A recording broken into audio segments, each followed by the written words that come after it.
자, 어제 국민의힘의 의총, 그리고 당대표의 탄핵 건에 대해서 마무리가 되는 과정에서 어제 저녁에 제가 이제 그 일들을 되새기면서 방송을 찍었는데요. 재밌게 봤다는 분들이 많고, 오늘 낮에 이제 여기저기 전화도 해보고 얘기를 들어보면, 제가 어제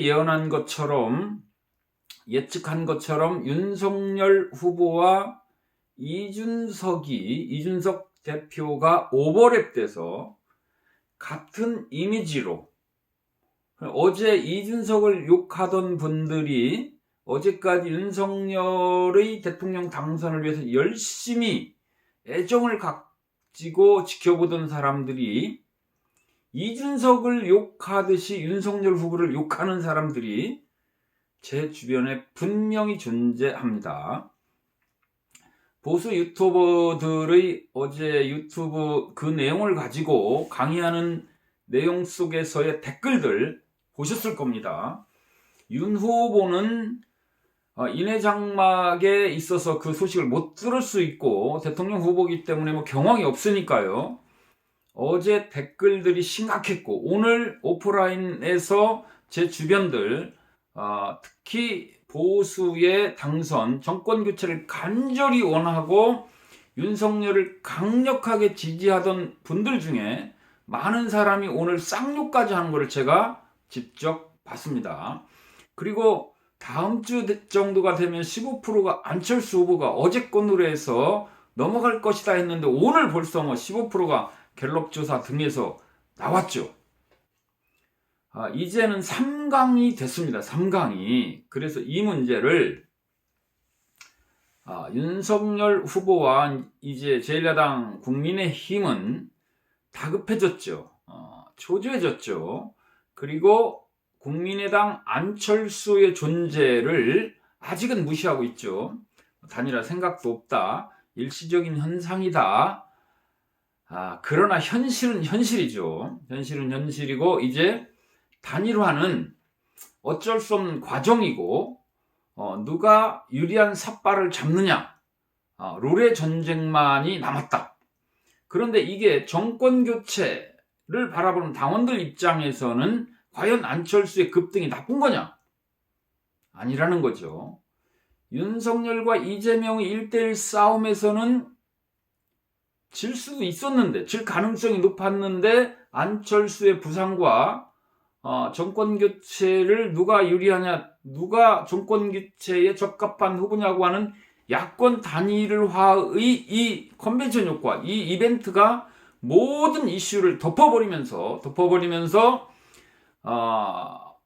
그러니까 지금 이재명은 요새 보이지도 않았잖아요. 어제 물론 이제 네거티브 마케팅이었습니다만은, 어제 이재명 전혀 어디에 있었는지 모를 정도로 온 국민의 관심이 이준석 탄핵에 있었던 것처럼, 이제는 김종인의 헛발질, 이준석의 헛발질로 인해서 사실은 그분들이 제일 싫어하는 정치인, 사이가 안 좋은 분이 안철수 이제 후보였는데, 오히려 그분들의 이런 난동 때문에 안철수 후보가 급부상하는, 국민의힘이 좀 힘을 잃으면서, 윤석열 후보가 잃으면서 이준석, 김종인이 그렇게 경멸했던 안철수 후보를 오히려 세게 밀어주는 이런 인생의 모순, 화산이 엉뚱한 데서 폭발을 했죠. 이쪽에서 싸움이 났는데 용암이 이쪽에서 터졌어요.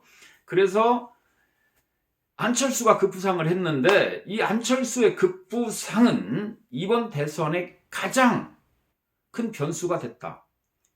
용암이 됐다.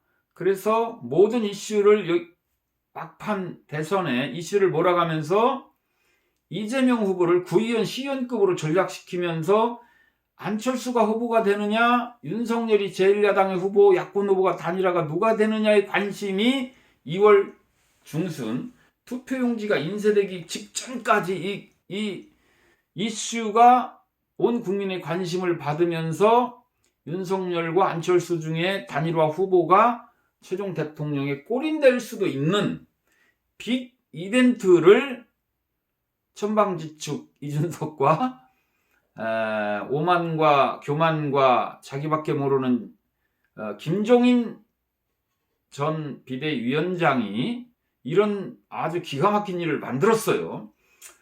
그래서 이제는 안철수의 시간, 그리고 또 홍준표 후보도 윤석열을 손을 들어주든 안철수를 손을 들어주든 최근에 야당의 가장 큰 지분을 가졌던 국민 여론조사에서는 윤석열 후보를 11% 이상 이겼죠. 홍준표 후보가 손을 들어주는 후보가 야권 단일 후보가 될 가능성이 또 있어서 이제는 윤석열과 안철수와 홍준표의 시간이다. 이렇게 보는 거고요. 김종인 대표는 이제 집에 갔고요. 집에 갔고 이준석도 오늘도 또 앙알앙알 하더라고요. 근데 이제 이준석의 말들에 이준석의 주장은 경망스럽죠. 그러니까 좀 저질급 유튜버 수준이지 않습니까? 저질급 유튜버. 제1야당의 당대표의 입에서 나오는 말이 유튜버 중에도 수준이 중간 정도도 안 되는 유튜버. 뭐 여러 가지가 있지만 뭐 간단하게 설명하면 그런 거예요. 구의원만 되려도 논두렁 전기를 받아야 된다. 이런 얘기가 있고, 대통령이 누가 되느냐, 이 5천만 국민이 선택하는 이 엄중한 일에 아침 인사를 해야 된다. 그 뭐 비단 주머니 중에 하나다. 아니, 아침 인사하고 안 하고가 대통령 당선과 관련이 있습니까? 자기 아이디어 먹개가 대통령 당선을 바꿀 수 있는 것처럼 착각하고 호도하고 말장난하고, 지금도 자기가 사이코패스 수준의 그런 난동을 부려서 제1야당에 국회의원 단 한 명도 입법기관입니다. 국회의원은 서열이 있는 게 아니에요. 오선 의원하고 초선 의원하고 당내 역학구도 속에서 자기들끼리 서열이 있는 거지. 민주국가에서 국민들이 바라보는 입장에서는 초선 의원이나 오선 의원이나 30만 인구를 대표하는 국민의 입법 대리인입니다. 대리인. 그냥 어제 일이 그래서 막장 드라마라는 거예요. 제1야당 국회의원 100여 명이 모여서 사이코패스다, 당대표를 당장 퇴출시켜야 된다, 탄핵하자 해놓고서 대통령 후보가 와서 그냥 다 덮읍시다 하면 예 알겠습니다 하고 바로 끌어안아요? 윤석열 후보도 실수한 거고 그 자리에 앉아있던 100여 명의 국회의원은 부끄러운 거죠. 난상 토론 정도는 했어야 되고 그런 짓을 하질 말던지, 했으면 사단장이 나타나서 이등병들 정리하듯이 그럴 수 없는 겁니다. 국회의원은 30여만 명의 국민을 대표한 입법기관이에요. 대통령도, 여당의 대통령도 여당의 초선 의원 부하가 아닙니다. 대통령의 부하가 아니에요. 당대표의 부하가 아니에요. 국회의원은. 국회의원 제1야당의 100여 명의 국회의원 중에 95% 이상이 탄핵을 요구하면 이준석은 끝난 거예요. 말이 많아요, 이게. 어제 다, 탄핵하기로 했지 않습니까? 대통령 후보가 나와서 그렇게 쉽게 정리해서도 안 되는 거예요. 웃기는 거죠, 웃기는 거. 그래서 어쨌든 어제 막장 드라마는 이제 어제 일인데, 어제 막장 드라마 때문에 안철수가 급부상할 거라고 제가 이제 얘기를 했는데, 뭐 바로 오늘 15%가 나왔고요. 이준석의 주장, 아침 인사를 어느 역에서 하라겠더니 엉뚱한 데서 했다. 또 오늘 엉뚱한 소리를 해요. 엉뚱한 소리를. 황당한 소리를. 윤석열 후보가 이제 순진하고, 나름대로 이제 정의로우려고 노력하는 분이었고, 소신있고 살으려고 노력한 분이니까, 당대표가 이제 일리 있는 얘기들을 일리 있게 들리는 모양이에요. 그래서 그 숙제를 아주 열심히 하고 있습니다. 국민들이 볼 때는 좀 우습죠. 애들 장난이 아니니까 이게. 그런 아이디어, 잔머리, 이런 걸로 대통령이 나오질 않거든요. 역사의 큰 흐름이고, 기운의 흐름이고, 국민들의 생각들의 결말, 밀당, 밀고 땡기는 거죠. 국민들의 마음이 이제 어디로 갈 것인가, 이런 건데, 이준석이 주장하는 그런 장난 가지고 대통령을 선택한다? 아직 철없는 아이 수준이죠. 그 정신 연령이. 37, 8만 돼도 참 진중한 친구들은 진중하죠. 무겁고, 나름대로. 근데 이 친구는 기본도 안 되는 애 같아요. 기본도. 아주 기분도 안 되는 친구인데 중요한 것은 윤석열 제1야당 대통령 후보가 둘이 같이 다니면 러닝메이트가 되고 이미지가 오버랩 된다. 그래서 대통령 선거 할 것도 없이 이렇게 된다. 그래서 이준석은 좀 조용히 찌그러져 있고 윤석열 후보는 할 만큼 했으니 거리를 두어야 된다고 제가 어제 그렇게 얘기를 한 거고요. 그래서 이제 단일화는 숙명이고 이 단일화 과정이 가장 큰 이벤트, 선거 운동이 될 것이다. 선거 캠페인이 될 것이다. 모든 이슈를 다 이제 태풍으로 끌어안고 가는 이슈가 될 것이다라는 거 하고, 이제 이제 설 연휴가 되면, 후보 등록이 가까워집니다. 거의 이제 뭐 2, 3일 차이가 될 거예요. 후보 등록, 본 후보 등록을 이제 두 분이 할 것 같고, 여론은 3파전까지 이제 갈 것 같고, 그래서 이 캠페인 때문에 이 태풍급 이슈 때문에 야당이 승리한다.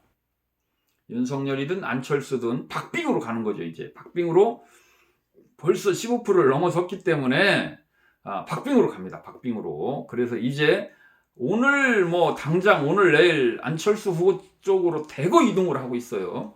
제 주변에서도 벌써 이제 막 들썩들썩 하는 사람들이 생겼고 많은 관심을 받고 이제 안철수가 된다! 막 이렇게 주장하는 사람들이 이쪽 저쪽에서 이제 생기고 있죠. 그래서 매우 재밌어졌고 대선 승리, 야당의 정권 교체는 이것 때문에 될 것 같다. 거의 확실해지고 있는 것 같다라는 말씀을 드립니다. 그리고 역대 선거를 보면 상황, 순간 포착, 타이밍 이제 이런 게 이제 어제도 사실은 정치 이벤트에서 어제의 의총은 그 상황 포착 이런 데서 황당한 이제 막장 드라마가 됐다는 거고 대선의 긴 과정에서 보면 자 씨름으로 비교를 하면요 딱 상대방을 잡아뜨리는 그 순간에 힘을 딱 줘야 되거든요. 한 순간 싸움이거든요. 그러니까 3월 9일 날 이기는 후보가 있을 수 있고 3월 8일 날 이기는 후보가 있을 수 있고 3월 10일 날 선거를 하면 이기는 사람이 있어요. 딱 3월 9일 날 이겨야 돼요. 모든 힘을 거기다 몰아쳐야 됩니다. 3월 1일 날 2일 날 여론조사 앞서봐야 소용없어요. 5% 10% 앞서도 소용없어요. 그 5일 동안에도 또 내놓을 카드들 힘을 어느 때 쓰느냐 어느 정도를 쓰느냐 이게 이제 있는 거거든요. 2달 전에 20% 앞서고 있어도 소용없어요. 대통령 뽑아놓고 다음날 민심이 바뀌어도 소용없어요. 그날 이겨야 됩니다. 그날. 그래서 그날에 맞춰져서 힘을 비축할 건 비축하고 때릴 건 때리고 미사일 쏠 건 미사일 쏘고 방패 들 건 방패 들고 어쨌든 그날 이제 질러야 되거든요. 그래서 그날에 맞춰져야 되는데 민주당은 이미 총알을 많이 썼죠. 윤석열 후보가 야당의 대선 후보가 됐을 때 한 15%까지 지고 있었기 때문에 힘껏 달려와서 지금 추월까지 했어요. 뭐 골든 크로스를 일단 해봐야 되니까 뭐 한 달 안에 골든 크로스를 할겠다 어쩌고 저쩌고 하더니 해냈어요. 어쨌든 단일대우를 섰고 근데 총알을 다 쓴 거예요. 이제 총알을 쓸 수 있는 카드가 많지 않은 거예요. 근데 그래서 민주당에서도 안철수의 급부상을 이제 두렵게 쳐다보는 거죠. 재밌어졌으니까 이제 시청률이 엄청 높아지는 빅 이벤트가 됐고 이쪽은 이제 쓸 카드가 없는 거죠. 재밌거리도 없는 거죠. 원고가 떨어졌죠. 총알이 떨어졌죠. 여당은 이제 총알이 떨어졌어요. 이제 근데 이쪽은 이제 드라마로 보면 이제 정점을 향해서 달려가고 있어요. 그리고 그 정점이 투표날과 맞춰지고 있어요. 지금. 그래서 후보도 안철수와 윤석열이 같이 후보 등록을 할 것 같고 투표용지가 인쇄되기 전에 누가 이기느냐, 누가 야당의 후보가 되느냐 이 흥미진진한 드라마가 연출될 거라고 저는 확신을 합니다. 그리고 이제 어제 오늘 안철수의 승리를 예측하는 그리고 많은 정치인들이 엉덩이가 들썩들썩 하고 있어요. 안철수의 승리를 바라는 사람들이 이제 많이 생기고 있죠. 여론조사 결과가 이제 그거를 입증해 주고 있는 거니까 그래서 오늘의 요점은 첫 번째, 윤석열의 승리, 국민의힘의 승리를 위해서는 김종인이 집에 간 것처럼 이준석은 버텼지만 이제 구석에 찌그러져 있어야 한다는 거. 그리고 또 두 번째는 이제 단일화, 야당의 단일화 경선을 뭐 있고 없고 얘기하는 거는 다 위선이고 거짓말이죠. 치를 수밖에 없습니다, 이제. 그리고 하루가 지날수록 안철수의 몸값은 더 높아진다. 그리고 윤석열의 입장에서는 다 줘야 된다, 이제. 안 할까봐 무서워야 돼, 이제. 안 할까봐. 그리고 앞으로 과정이 이제 오늘 15%까지 왔는데요. 윤석열을 확 넘어가면 이 큰일 날 또. 안철수 후보가 그냥 달릴 수도 있어요. 그래서 윤석열 후보는 정권 교체를 위해서 2등을 유지를 해야 돼. 2등. 3등, 적어도 3등을 해도 안철수한테 많이 밀리지 않는 3등을 유지해야 되는 걱정을 해야 된다. 이 정도 상황까지 왔다라고 하는 거를 저는 솔직히 말씀드리면서 다음 주 정도에는 안철수 후보가 이제 5%가 더 나오면 20%가 넘어가는 겁니다. 20%가. 다음 주 여론조사가 안철수 후보가 20%가 넘어간다라고 오늘 방송을 하겠습니다. 그래서 20%가 넘어가고 이 흥미진진한 드라마틱한 이 상황들이 운이 야당에게 정권 교체가 거의 95% 될 확률이 높다라는 말씀을 드리면서 오늘 방송을 마치겠습니다. 감사합니다.